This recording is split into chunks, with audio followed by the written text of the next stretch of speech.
So, what challenges do the expert face when they are analyzing the evidences?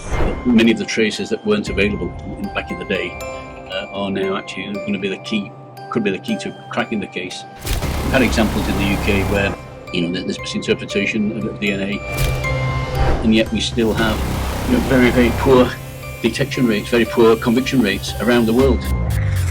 Why is it we've had this whole DNA revolution, and yet those have not transferred really into cases that were prosecuted?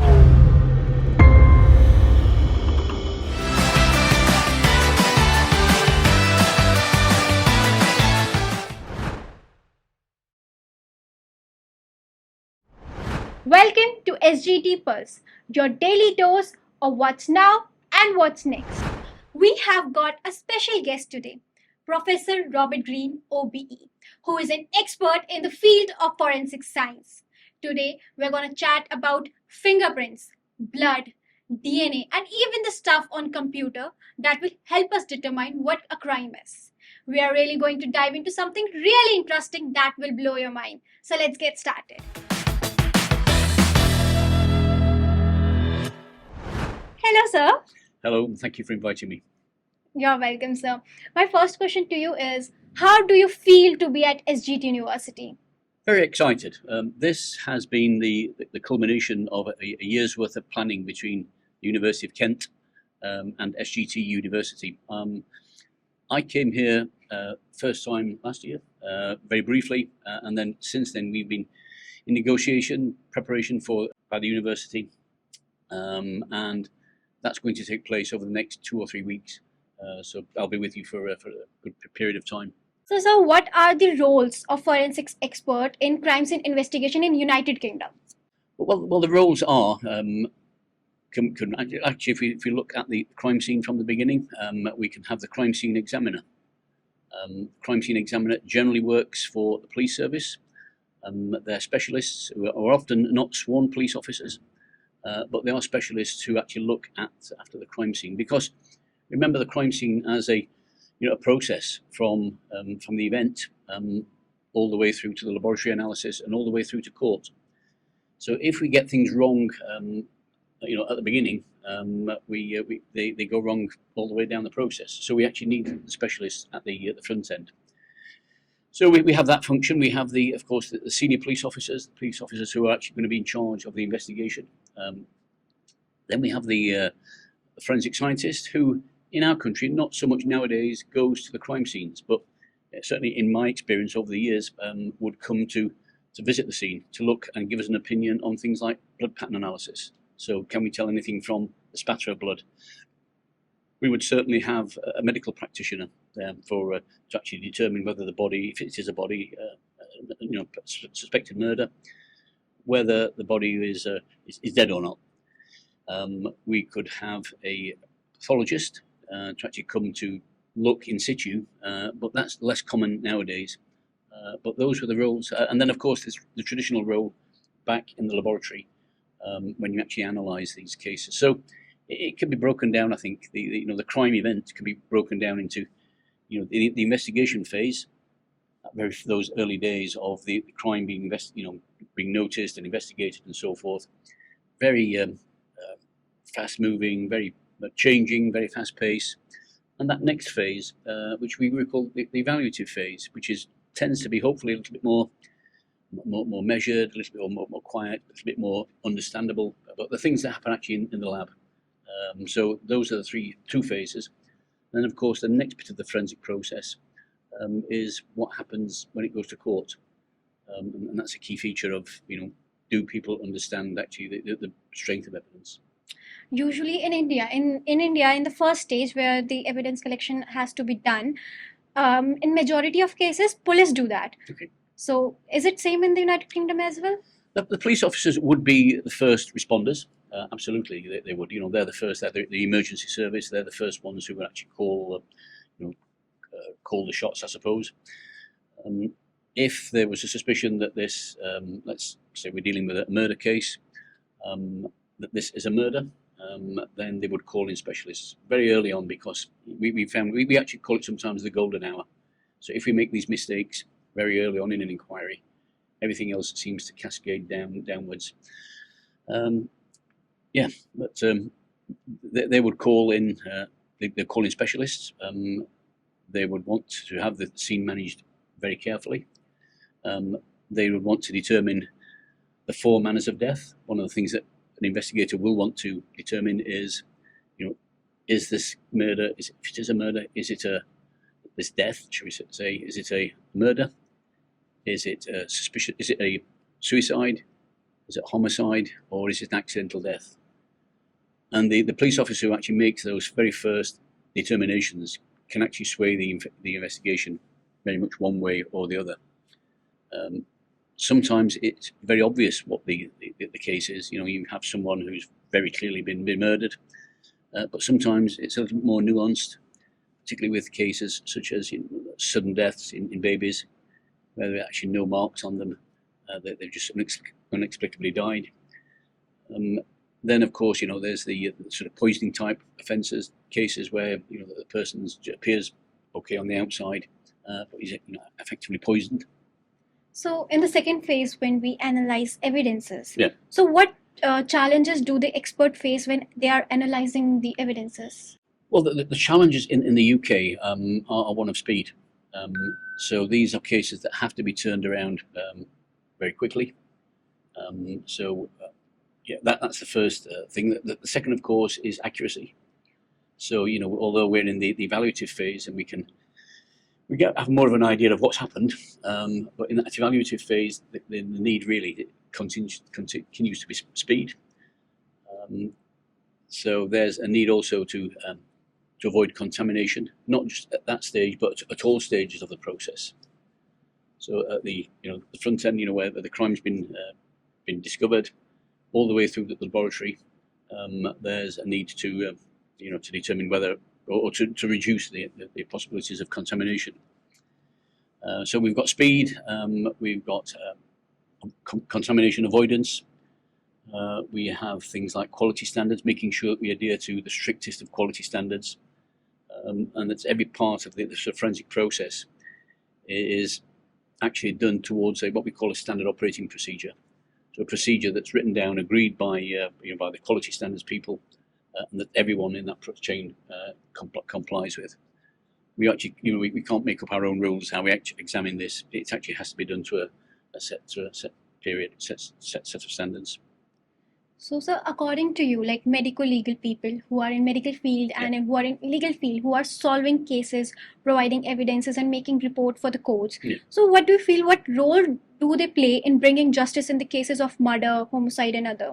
Well, we'll start, shall we, with the medical, the pathologist, medical pathologist. Of course, their inference, that their determination is crucial, because if the pathologist notices that there are additional injuries, or if there are anything that we can actually get from the body that would actually link with the victim or the suspect, we'd want to collect those. First and foremost, of course, he or she have to determine what the cause of death is, the cause and manner of death. So how did this person die? But very importantly nowadays, it's to to actually be those, that first, almost the sort of first responder in the sense of collecting the the exhibits from the deceased, because nowadays, of course, DNA is at such a, you can recover DNA at such a low level that many of the traces that weren't available back in the day are now actually going to be the key, could be the key to cracking the case. Let me give you an example. When I started back in the 80s, we would often take fingernail scrapings for where people have perhaps been scratching, and thinking at the time we never do anything with these. We take them, but in the early 80s, mid 80s, there was very little we did with them. Imagine now, fast forward 30 odd years, and we can actually get good DNA profiles from under fingernails. Things like if the victim's been bitten, absolutely vital now for to swab those areas. So the forensic medical practitioner, the forensic pathologist, has that key role, not just nowadays in determining the cause and manner of death, but actually being on hand to actually recover those exhibits. To be the person who takes the samples from victims. Yeah. And on the legal method, like the lawyer. And the lawyer then, of course, has to make sense of all of this. They're the ones who need to make sense of it, and in fact are crucial to this whole process. If the lawyer really has doesn't understand very well, or misinterprets things, then we can have problems. So we need forensic science works best when we have a good understanding between the police officers, the forensic specialists, and the pathologists, and then the lawyers. Pardon me. So that's really when forensic science works at its very best. Where there's a disconnect between those professions, that's where we tend to see the errors creeping in. So you talked about DNA. Yeah. And I also know that DNA is a very important evidence if we get into the crime scene.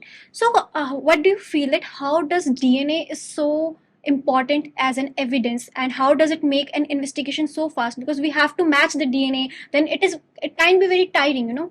Well, DNA, if to put this into some sort of context, there has been a DNA revolution in the UK.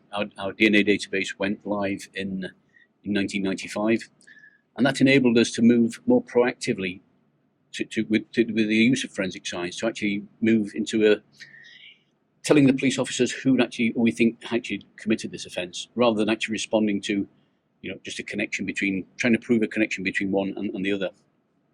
So there's been a big revolution in that, a big revolution in the amount of effectiveness. So when I used to work in our home office, I would see every week across my desk around about 840 DNA matches. And within those 840, there was always many homicide cases, many cases of sexual offending, and the whole raft of offending. But the DNA database was set up really because DNA is almost uniquely positioned to deal with crimes against the person, those violent crimes, those sexual crimes, and the recovery of DNA in those circumstances is vital. The recovery and, of course, the correct dealing, the correct handling, and so forth, and correct analysis, and the correct interpretation by the scientists, the correct interpretation by the police officers, and the correct interpretation by the lawyers themselves. And make life better for victims of crime and their families. If you consider that that we get the return we actually get on DNA, for example, around about 60% of inputs, 50%. Let me start that again. About 60% of cases that we submit to the database will match straight away. So we get a good return on that investment, but it relies upon people understanding. DNA is often referred to in the UK as the gold standard. It's not really the gold standard because it is open to misinterpretation and errors. So everyone in that step of the process, both the crime scene investigators, the police officers, the lawyers, the doctors, and the DNA specialists, all have to know and all have to be on side with this, because that weakest link and the whole pack of cards comes tumbling down, which is in a sense is a worry, because we've had examples in the UK where there's been some misinterpretation of DNA. And make no bones about it, if we misidentify someone, that to me is as bad as failing to identify the correct person. But it was a revolution in terms of things like sexual and gender-based violence, dealing with rape crimes, and yet we still have very, very poor detection rates, very poor conviction rates around the world. Why is it that we've had this whole DNA revolution, and yet those have not transferred really into cases that were prosecuted? So most of our audience want to understand what is YSTR and what is its importance in understanding and analyzing evidences. Well, YSTR primarily would, I suppose, in a forensic context, would link towards DNA. Very often with a rape case, you would get a mixture of DNA from the victim and the offender or the suspect. We refer to those as the major and minor mixture. So one fraction of that coming from the victim and one from the perpetrator or suspect. And very often nowadays, because our level of DNA is recovered at such low levels, we pick up DNA, we pick up lots of contamination, we pick up things that could be easily contaminants. But if we get these mixtures, if we have a mixture of DNA, sometimes it's a little bit like a jumbled up jigsaw. We need to tease these bits apart. So we need to take out the victim's profile. If we can, we need to tease out perhaps the legitimate boyfriend. They might have to be taken out. So we have a mixture of lots of DNA that could be just a jumble. And often the YSTR can be useful in that, because there are parts of DNA fragments really that just reside on the YSTR. So if we've got these mixtures, we can say, oh well, we know that that's on the YSTR, therefore it must be from the male. We can actually use it to that way. We can use it in other techniques where we're trying to look at familial connections between suspects and their families and so forth. So there's lots of things that we can do with YSTR. So in India, when an expert is providing any expert testimony into the court, Yeah. they're usually done by the government expert. They do not even consider private one. So is it same in United Kingdom that only a government scientist or expert could present in the court, or private are also considered? No, in fact, the private sector have quite a proven track record in the delivery of forensic science in the UK. There were times, of course, when my former organisation, the Forensic Science Service, was a government service, but then private sector competition, shall we call them, came along, and they've been very successful. They've been very pivotal in driving that change. So very often, the private sector can do things that the government services can't. So we do see private experts, and we see government experts as well. So we see people who are probably on the register, for example, a Home Office pathologist registered by the Home Office, but essentially a private practitioner. But we do have a selection of both parties. So they are like ethically considered and given proper percentage of understanding another. They are, and more than that, they have to be signed off as competent. One of the things that we play a lot of effort on, a lot of attention to in the UK, is the emphasis on continuing professional development. CPD, it's sometimes referred to. It's all very well to be qualified, to have completed your studies and be expert, but actually, how have you kept up your competence? What else have you done? You might have examined hundreds of cases, so you have to be competent. You have to tell the court that you've applied the correct standard operating procedure. So you actually can't go off at a tangent and do your own examination. Yeah. So thank you, sir, for all your answers and insightful education that you have given us. I would like to ask you to give a message to the future forensic students, like future. Well, as I said recently in my first lecture at SGT, you people are the future. You're the people who are actually going to drive this forward when people like me have gone, and you're going to be the people who actually are going to do this analysis. And as we go through this forensic revolution in India, you're going to be at the front end of that, because we actually need bright, young, energetic, attention to detail, hardworking, qualified students, exactly as we see at SGT. Thank you, sir. Thank you so much. My pleasure. And that's all for today's Pulse. If you like the show, hit the follow button and share it with your friends.